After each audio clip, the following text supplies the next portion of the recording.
Judicial update मई 19, पहला case law HCL technologies. Issue ये है कि एक्सपोर्ट टर्नओवर में तो फ्रेट, टेलीकम्युनिकेशन चार्जेस और इंश्योरेंस चार्जेस नहीं आते हैं, तो क्या वो टोटल टर्नओवर में आएंगे कि नहीं आएंगे, ये इशू है। तो हम सबसे पहले पूरा केस को डिस्कस करते हैं। फैक्ट क्या बोलते हैं? फैक्ट ये बोलता है कि जो असेसी है वो सॉफ्टवेयर को डेवलप करता है एंड एक्सपोर्ट करता है, और साथ ही साथ वो टेक्निकल सर्विसेज भी रेंडर करता है। अब बात ये आती है कि इसके रिस्पेक्ट में उसको कंसिडरेशन तो रिसीव हो जाएगा। एक्सपोर्ट करने के दौरान, एक्सपोर्ट करते समय अब कोई से फ्रेट के चार्जेस होते हैं, टेलीकम्युनिकेशन के चार्जेस होते हैं, इंश्योरेंस के चार्जेस होते हैं, तो उसके रिस्पेक्ट में भी अमाउंट रिसीव होता है। अब ये अमाउंट जो है एक्सपोर्ट टर्नओवर के कैलकुलेशन में तो ऐड नहीं होगा। इशू ये आ रहा है कि टोटल टर्नओवर की डेफिनेशन तो कहीं देके नहीं रखी है, तो क्या टोटल टर्नओवर की डेफिनेशन में इंक्लूड होगा कि नहीं होगा। तो बात ये आती है कि सेक्शन 10A हमको समझना पड़ेगा। सेक्शन 10A ये बोलता है कि जो प्रॉफिट है, अगर एक्सपोर्ट टर्नओवर का प्रपोर्शन के रिस्पेक्ट में वो प्रॉफिट आपका एग्जेम्प्ट हो जाएगा। सॉफ्टवेयर डेवलपमेंट कंपनी ने जितना प्रॉफिट कमाया है उसमें से एक्सपोर्ट टर्नओवर के प्रपोर्शन में जो प्रॉफिट कैलकुलेट हो रहा है वो प्रॉफिट एग्जेम्प्ट हो जाता है। एक्सपोर्ट टर्नओवर की डेफिनेशन में फ्रेट, टेलीकम्युनिकेशन चार्जेस और इंश्योरेंस चार्जेस को ऐड नहीं करते हैं, एक्सक्लूड होता है। वो जो उनके रिस्पेक्ट में जो भी पेमेंट रिसीव हो रहा है वो एक्सक्लूड होता है। टोटल टर्नओवर का पार्ट है एक्सपोर्ट टर्नओवर, तो सिंस एक्सपोर्ट टर्नओवर में इंक्लूड नहीं होता है, तो भले ही टोटल टर्नओवर की डेफिनेशन कहीं भी नहीं दे के रखी है, पर हमें उसको उसका ऑर्डिनरी मीनिंग ही लेना पड़ेगा, और जैसा मीनिंग एक्सपोर्ट टर्नओवर का है उसी मीनिंग से हमको टोटल टर्नओवर पे भी जाना पड़ेगा। और since export turnover total turnover का ही पार्ट है और एक्सपोर्ट टर्नओवर में ही अगर उसको इंक्लूड नहीं कर रहे हैं, तो टोटल टर्नओवर में भी वो इंक्लूड नहीं होगा। अगर टोटल टर्नओवर में अगर इंक्लूड करते तो वो एक तरीके से मीनिंगलेस, अनलॉफुल, इनएडवर्टेंट और इलॉजिकल होता। तो इसी रिस्पेक्ट में ये बोला है कि टोटल टर्नओवर में भी ये चीज़ नहीं आएगी। इनकम टैक्स डिपार्टमेंट ने इसको माना, सीबीडीटी ने इस जजमेंट को माना, और इसके रिस्पेक्ट में अब सर्कुलर भी ऐड कर दिया है।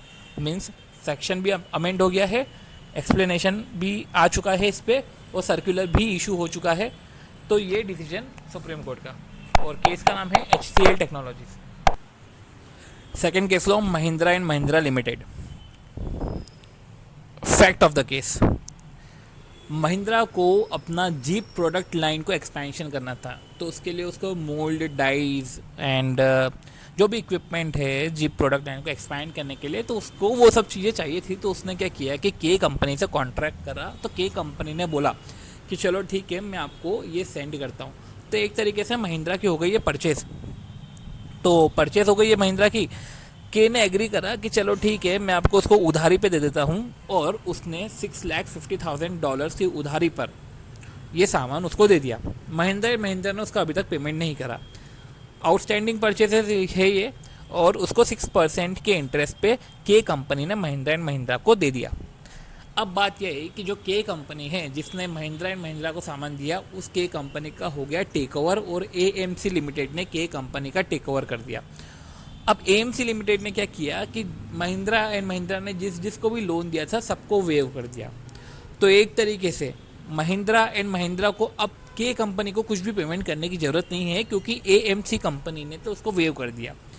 महिंद्रा एंड महिंद्रा के लिए ये हो गया सेसेशन ऑफ लाइबिलिटी। तो क्या ये महिंद्रा एंड महिंद्रा लिमिटेड के लिए इनकम है? इसको इनकम में जोड़ना चाहिए, इसका ट्रीटमेंट क्या होना चाहिए, ये इशू है। अब महिंद्रा एंड महिंद्रा ने तो इसको इनकम में नहीं लिया, पर रिवेन्यू अथॉरिटी ये बोलती है कि देखो, दो कारण है इसको इनकम में लाने के। एक तो सेक्शन 28 क्लॉज 4 ये बोलता है कि ये एक तरीके से परक्विजिट है, उसके अंडर में ये परक्विजिट है, तो ये एक तरीके से इनकम हो गई। चलो अगर तुम इसको भी नहीं मानते हो, तो सेक्शन 41 सबसेक्शन 1 बोलता है वेवर ऑफ ट्रेडिंग लाइबिलिटी। तो वेवर ऑफ ट्रेडिंग लाइबिलिटी के अकॉर्डिंग ये एक डीम्ड इनकम हो जाती है। तो इस दो रीज़न से बोला है रिवेन्यू अथॉरिटी ने कि ये तो तुम्हारी परक्विजिट है या तुम्हारी ट्रेडिंग लाइबिलिटी का सेसेशन है। तो दोनों केस में कोई सा भी एक केस लगा के रेवेन्यू अथॉरिटी ने बोला कि ये इनकम महिंद्रा एंड महिंद्रा की है। अब इशू यही है कि इसको मैं इनकम में मानूं कि नहीं मानूं, जो सेसेशन ऑफ ट्रेडिंग लाइबिलिटी है। सुप्रीम कोर्ट का ऑब्जर्वेशन ये है कि जो रिवेन्यू अथॉरिटी बोल रही है कि सेक्शन 28 के हिसाब से ये परक्विजिट है, तो ये परक्विजिट ये नॉन कैश परक्विजिट की बात कर रहा है, वो परक्विजिट जो नॉन मॉनेटरी फॉर्म में है। और ये जो सेसेशन है ये तो मॉनेटरी फॉर्म में है, ये तो कैश रिसिप्ट है। तो एक तरीके से सेक्शन 28 पे इस पर लगेगा नहीं। सेक्शन 41 सबसेक्शन 1 जो रिवेन्यू अथॉरिटी बोल रही है वो है वेवर ऑफ ट्रेडिंग लाइबिलिटी। अब ये जो परचेज है ये तो परचेज कैपिटल एसेट का परचेजेस है, तो एक तरीके से ये ट्रेडिंग लाइबिलिटी नहीं है, ये तो ट्रेडिंग लाइबिलिटी के अलावा कैपिटल लाइबिलिटी है, ये अदर देन ट्रेडिंग लाइबिलिटी है। तो सेक्शन 41 सबसेक्शन 1 भी नहीं लगेगा। थर्ड चीज़, सुप्रीम कोर्ट का मानना है कि इनकम की डेफिनेशन सेक्शन 2 सबसेक्शन 24 में दे के रखी है। इनकम की डेफिनेशन में ऐसा बोला गया है कि अगर गवर्नमेंट से असिस्टेंस मिलती है किसी को, ये गवर्नमेंट बॉडीज या गवर्नमेंट एजेंसी से किसी को असिस्टेंस मिलती है तो वो इनकम में आ जाता है। अब बात ये आती है कि ये जो असिस्टेंस है ये तो फॉरेन कंपनी से मिला हुआ है, तो ये गवर्नमेंट कंपनी तो नहीं है, तो इनकम की डेफिनेशन में भी नहीं आएगा ये। फिर एक और चीज़, एक्सप्लेनेशन 10 सेक्शन 43(1) ये बोलता है कि ये सेसेशन है, ये कैपिटल, अब ये जो कैपिटल इक्विपमेंट कैपिटल एसेट जो परचेस करे हैं इस पर हमको पेमेंट नहीं करना है। बात ये आती है तो क्या इसको कैपिटल एसेट की कॉस्ट में से माइनस कर दे? तो एक्सप्लेनेशन 10 ये बोलता है कि subsidy, grant, reimbursement bye whatever name called अगर किसी कैपिटल एसेट के रिस्पेक्ट में मिलती है तो वो सब्सिडी, ग्रांट और रीइंबर्समेंट डिडक्ट हो जाता है एक्चुअल कॉस्ट से। तो subsidy, grant, reimbursement and bye whatever name called, चौथी चीज़ ऐसी देके रखी है। तो अगर इन चार चीज़ में कोई सा केस आता है तो वो एक्चुअल कॉस्ट से कम हो जाता है वो। अब बात ये आती है कि इसमें वेवर ऑफ लाइबिलिटी की तो बात ही नहीं करी है, तो वेवर ऑफ लाइबिलिटी एक्सप्रेसली तो कहीं लिखा हुआ नहीं है। इसमें तो ये लिखा हुआ है सब्सिडी, ग्रांट एंड रीइंबर्समेंट, और लास्ट में लिखा हुआ है bye whatever name called. तो एक्सप्रेसली कहीं वेवर ऑफ लाइबिलिटी तो लिखा हुआ नहीं है, तो एक्चुअल कॉस्ट से भी ये माइनस नहीं होगा। इसका सेकेंड व्यू ये है कि हो सकता है कि वेवर ऑफ लाइबिलिटी को ये मान लिया जाए कि by whatever name called के अंदर में इसको मान लो कि by whatever name called में कुछ भी अदर थिंग्स आती है जिसमें waiver of trading liability, waiver of liability भी इंक्लूडेड है।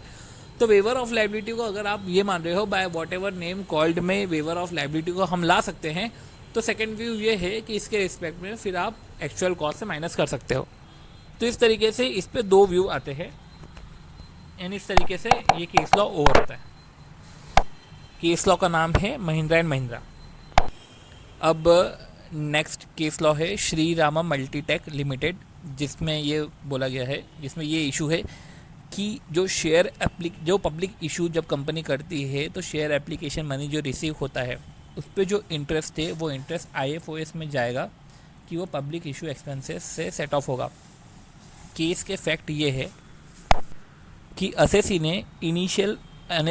ने पब्लिक इशू लेकर आई और पब्लिक इशू लेकर आई तो शेयर एप्लीकेशन मनी उसको रिसीव हुआ, उसने बैंक में जमा करा तो उसको उस पर इंटरेस्ट मिला अराउंड 1,71,30,202 रुपीज़ का उसको इंटरेस्ट मिला। अब बात यह है कि उसने रिटर्न में दिखाया IFOS, पर उसने ये ग्राउंड भी रेज करा कि IFOS से तो उसकी टैक्स लायबिलिटी इंक्रीज हो जाएगी, इसको पब्लिक इशू एक्सपेंसेस से भी सेट ऑफ कर सकते हैं। ये एसएससी कंपनी ने जब एडिशनल ग्राउंड ट्रिब्यूनल में बताया, ये बोलते हुए कि यार ये जो है इंटरेस्ट इनकम को रादर देन IFOS के ये पब्लिक इशू एक्सपेंसेस से सेट ऑफ होना चाहिए।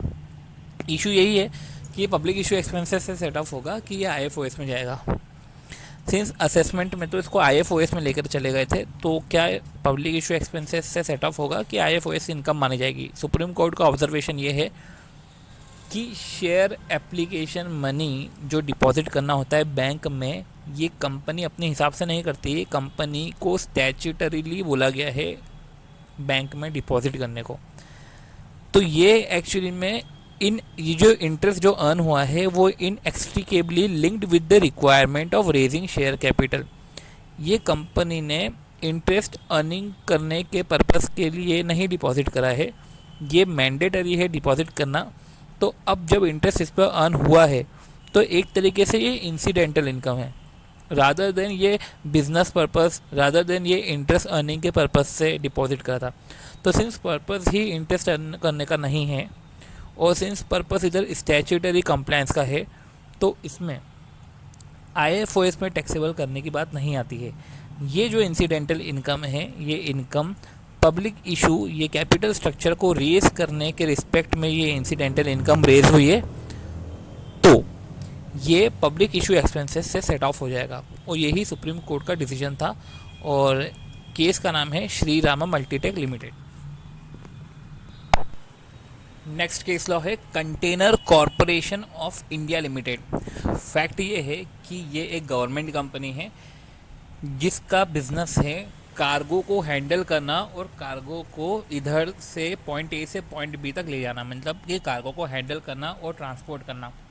अब ये जो एक्टिविटीज़ होती है गवर्नमेंट कंपनी की कार्गो के रिस्पेक्ट में, ये तो जनरली होती है इनलैंड कंटेनर डिपो पर, कंटेनर फ्रेट स्टेशन पे और पोर्ट साइड कंटेनर टर्मिनल्स पर, ये सारी चीज़ें, ये सारी एक्टिविटीज़ होती है। अब गवर्नमेंट कंपनी को इसके रिस्पेक्ट में इनकम डिराइव होती है। अब इनकम जो इनलैंड कंटेनर डिपो से डिराइव हो रही है उसका डिडक्शन गवर्नमेंट कंपनी ने ले लिया अंडर सेक्शन 80 IA में, ये बोलते हुए कि कंपनी इनलैंड कंटेनर डिपो पर ये बिज़नेस करती है, कंटेनर फ्रेट स्टेशन पर ये बिज़नेस होता है, पोर्ट साइड कंटेनर टर्मिनल्स पर ये बिज़नेस होता है। तो इनलैंड कंटेनर डिपो से जो भी इनकम डिराइव होती है उस इनकम का डिडक्शन ले लिया अंडर सेक्शन 80 IA में, जो प्रॉफिट्स जो भी इंडियन कंटेनर डिपो से डिराइव हुए हैं। इशू ये है कि ये जो प्रॉफिट डिराइव हुए हैं इनलैंड कंटेनर डिपो से, क्या ये 80 IA के अंडर में एग्जेम्प्ट होगा कि नहीं होगा, तो उसके लिए हमको 80 IA का सेक्शन समझना होगा। सुप्रीम कोर्ट का ऑब्जर्वेशन ये था कि 80 IA जो सेक्शन है, 80 IA सेक्शन ये बोलता है कि profit derive from operation of N infrastructure facility. जो इंफ्रास्ट्रक्चर फैसिलिटी के ऑपरेशन में जो भी प्रॉफिट डिराइव होता है उस प्रॉफिट का डिडक्शन आपको मिल जाएगा। अब इंफ्रास्ट्रक्चर फैसिलिटी में इनलैंड पोर्ट भी इंक्लूडेड है। अगर इंफ्रास्ट्रक्चर फैसिलिटी की डेफिनेशन देखेंगे तो 80 IA के एक्सप्लेनेशंस में इंफ्रास्ट्रक्चर फैसिलिटी की डेफिनेशन दी हुई है जिसमें इनलैंड पोर्ट को भी इंक्लूड करा गया है। मींस जो प्रॉफिट डिराइव हो रहा है वो प्रॉफिट जो है वो इंफ्रास्ट्रक्चर फैसिलिटी से ही माना जाएगा और फिर उसका डिडक्शन भी मिल जाएगा। तो ये सुप्रीम कोर्ट का डिसीजन है कि इस पर डिडक्शन मिल जाएगा 80 IA के अंडर में। नेक्स्ट केस लॉ है ANR v Canara bank, sorry CIT TDS versus Canara bank, जिसमें इशू ये है कि जो नोएडा है वो नोएडा गवर्नमेंट अथॉरिटी है कि नहीं है। फैक्ट ये है कि नोएडा का फुल फॉर्म है new Okhla industrial development authority. तो ये एक अथॉरिटी है, इंडस्ट्रियल डेवलपमेंट के रिस्पेक्ट में बनाई गई थी। अब ये जो अथॉरिटी है, ये अथॉरिटी को कुछ इनकम आई होगी तो उसने उसको डिपॉजिट करा, जो भी उसने रिसीव हुआ अमाउंट उसको उसने डिपॉजिट करा कैनरा बैंक में और कैनरा बैंक ने इस पे इंटरेस्ट पे करा। अब इंटरेस्ट पेमेंट पे उसको डिडक्ट करना है कि नहीं करना है, तो कैनरा बैंक को ये समझना होगा कि नोएडा जो है गवर्नमेंट कॉर्पोरेशन है कि नहीं है। अब नोएडा बोलती है कि हम तो एक गवर्नमेंट कॉर्पोरेशन है तो TDS मत काटो। जो सेक्शन 194A में लिखा हुआ है कि TDS गवर्नमेंट कॉर्पोरेशन पे अगर आप पेमेंट करते हैं तो TDS नहीं कटता है। रिवेन्यू अथॉरिटी बोलती है कि नोएडा गवर्नमेंट कॉर्पोरेशन नहीं है तो इस पे TDS कटेगा। अब ट्रिब्यूनल पर जब ये केस गया तो ट्रिब्यूनल ने तो बोला कि नोएडा गवर्नमेंट अथॉरिटी है तो TDS नहीं कटेगा। हाई कोर्ट में जब बात गई तो हाई कोर्ट ने भी ये बोला कि नोएडा गवर्नमेंट अथॉरिटी है तो TDS नहीं कटेगा। अब जब बात गई सुप्रीम कोर्ट में तो सुप्रीम कोर्ट का ऑब्जर्वेशन ये था कि नोएडा जो है अथॉरिटी वो एक कॉर्पोरेशन तो है जिसका सेपरेट लीगल एंटिटी है। अब पॉइंट ये आता है कि जो नोएडा है वो एक स्टैट्यूटरी कॉर्पोरेशन तो है।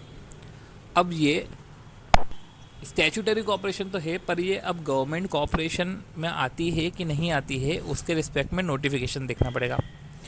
नोटिफिकेशन जो आता है 20 अक्टूबर 1970 में इशू हुआ था। उस नोटिफिकेशन के अंडर में कॉर्पोरेशन की लिस्ट थी, जो बताता है कि यार ये जो नोटिफिकेशन के अंदर जो कॉर्पोरेशन है वो जो है कॉर्पोरेशन गवर्नमेंट कॉर्पोरेशन है। नोएडा का स्टैब्लिशमेंट जो हुआ है वो एक एक्ट है जो 1976 में आया है। उस एक्ट में नोएडा का इनकॉर्पोरेशन हुआ है। पॉइंट ये आता है कि नोएडा का इनकॉर्पोरेशन 1976 में आया है, पर नोएडा एक्चुअली में है गवर्नमेंट कॉर्पोरेशन, तो उसको भी उसी नोटिफिकेशन के अंडर में लाया गया है। और बाद में स्टेट गवर्नमेंट ने इसके रिस्पेक्ट में नोटिफिकेशन भी इशू कर दिया गया था कि जो नोएडा अथॉरिटी है वो भले ही 1976 में आया गया है, बट उसको रेट्रोस्पेक्टिवली 1970 के जो नोटिफिकेशन है उस नोटिफिकेशन में माना जाएगा, और इसके रिस्पेक्ट में फर्दर एक नोटिफिकेशन भी इशू कर दिया था। तो हैंस ये गवर्नमेंट कॉर्पोरेशन है और उस पर TDS नहीं कटेगा।